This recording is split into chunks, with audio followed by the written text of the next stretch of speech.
Maths एक ऐसा subject है जिसके अंदर बच्चा लड़खड़ा जाता है। अब मैं बात करूं आपके 8 की, तो अगर मैं आपसे पूछूं कि 8 की मैथ आपकी कैसी थी, आप कहोगे कि यार अच्छी थी, इजी थी, बट लास्ट के कुछ चैप्टर्स ना थोड़े से कॉम्प्लेक्स टाइप के थे। बट अगर मैं बात करूं आपके 9th के मैथ्स की, तो यहीं पर ना एकदम से पलट जाता है, क्योंकि 9th की मैथ आपके 10th का बेस है। अगर आपको 10th के मैथ, 11th की मैथ और 12th की मैथ को अच्छे से कंप्लीट करना है, तो 9th की मैथ में आपकी पकड़ होनी चाहिए। और 9th की मैथ्स के अंदर आपके काफ़ी ऐसे नए चैप्टर्स हैं, नए फार्मूलास हैं, जो कि आपको पहली बार देखने को मिलेंगे और इंट्रोड्यूस करे जाएंगे। तो उन सबको अच्छे से टैकल करने के लिए स्टार्टिंग में ही आपके लिए PW के विश्वास दिवस में नीव बैच को निकाला गया है। हाँ, ये सबसे कम दाम का है, इसलिए मैं आपको रेकमेंड कर रहा हूँ। 2500 में आपको पूरे साल के live lectures, previous year question, notes, DPP, chapter wise previous year question, और ये सब आपके एक सब्जेक्ट का नहीं है, सारे सब्जेक्ट आपको कंप्लीट कराए जाएंगे सिर्फ और सिर्फ 2500 के अंदर। 50 रुपीज़ का और डिस्काउंट है, कैपिटल में लिख देना टूरिज्म, आपको मिल जाएगा। अगर आपके कोई छोटे भाई बहन है तो चैम्प है, जुनून है, उमंग है, और आपका उड़ान बैच 10th क्लास के बच्चों के लिए है। प्राइसिंग सामने थी, डिस्क्रिप्शन में लिंक है, वहां से बाय कर सकते हो और अपनी जो प्रॉब्लम है उसको सॉल्व कर सकते हो। अब चलते हैं आपके मार्किंग पैटर्न पे। तो मार्किंग पैटर्न की बात करें तो आपका 3 घंटे का एग्जाम कंडक्ट होगा। हाँ, इसके अंदर पास और फेल वाली पॉलिसी लगती है, तो इस मार्किंग पैटर्न को ध्यान से सुनना। 3 घंटे का आपका एग्जाम कंडक्ट होगा।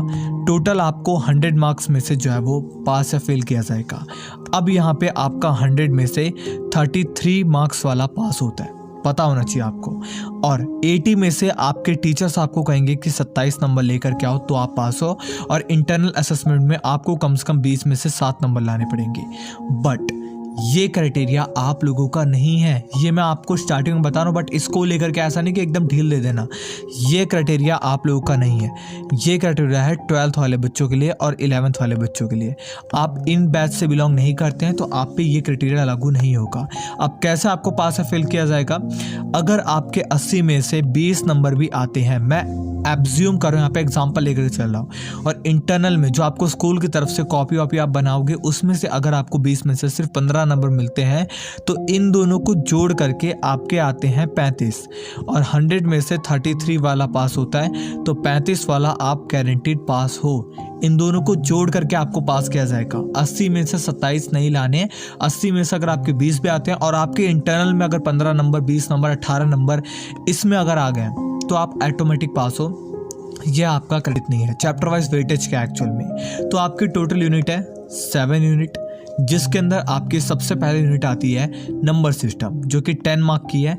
इसके अंदर आपका सिर्फ एक चैप्टर आता है जो कि है रियल नंबर। तो रियल नंबर्स को काफ़ी बच्चे ना बहुत हल्के में ले लेते हैं, बहुत इजी चैप्टर है, बहुत ज़्यादा इजी चैप्टर है, बट आपका 10 मार्क की वेटेज लगता है, तो इसको हल्के मत लेना, आपके 10 मार्क बना देगा पूरे के पूरे अगर आप इसको हल्के में नहीं लोगे।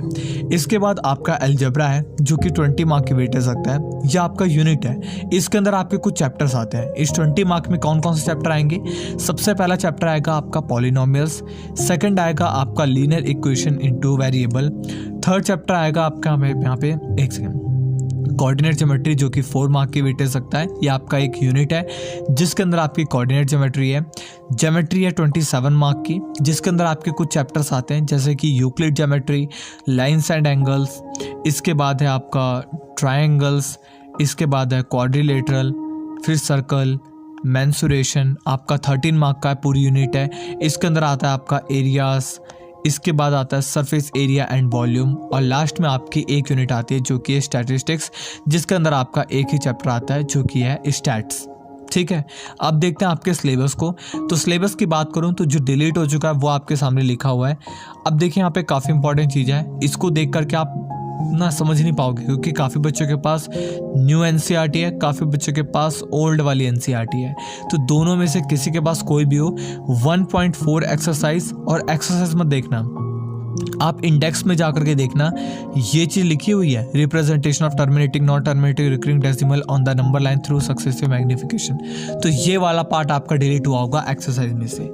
काफ़ी बच्चों ने नई NCERT ले रखी, काफ़ी बच्चों के पास पुरानी है, तो दोनों ही सिचुएशन में आपको समझ में आना चाहिए। सेकंड आपका पॉलिनोमियल, जिसके अंदर से आपका कुछ भी डिलीट नहीं है, यानी कि पूरे चैप्टर को आपको पढ़ने की ज़रूरत है। इसके बाद है आपका कोऑर्डिनेट ज्योमेट्री, जिसके अंदर आपका plotting points in the plane, exercise 3.3 जिसके अंदर ये लिखा होगा वो आपका पूरी तरीके से जो है वो डिलीट हो चुका है। लीनियर इक्वेशन इन 2 वेरिएबल, इसके अंदर आपका graph of linear equation 2 variables, ये examples problem for real life including problem on ratio on proportion and with algebraic and graphical situation being done simultaneously, ठीक है।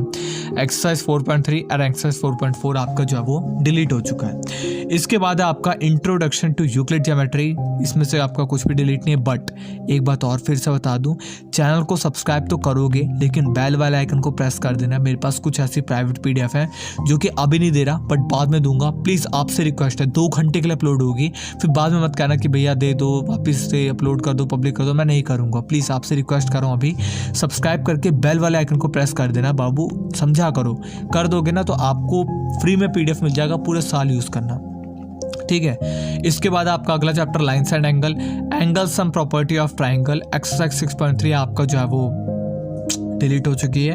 ट्राइंगल चैप्टर की बात करें तो triangle inequalities and relation between angle and facing side inequality in triangle, exercise 7.4 आपकी delete हो चुकी है ट्राइंगल चैप्टर से। सर्कल चैप्टर की बात करें तो there is one and only one circle passing through 3 given non collinear points, exercise 10.5 आपकी पूरी तरीके से जो है वो डिलीट हो चुकी है। इसके बाद है आपका Heron's formula, application of Heron formula in finding the area of quadrilateral, exercise 12.2 आपकी पूरी तरीके से जो है वो डिलीट हो चुकी है।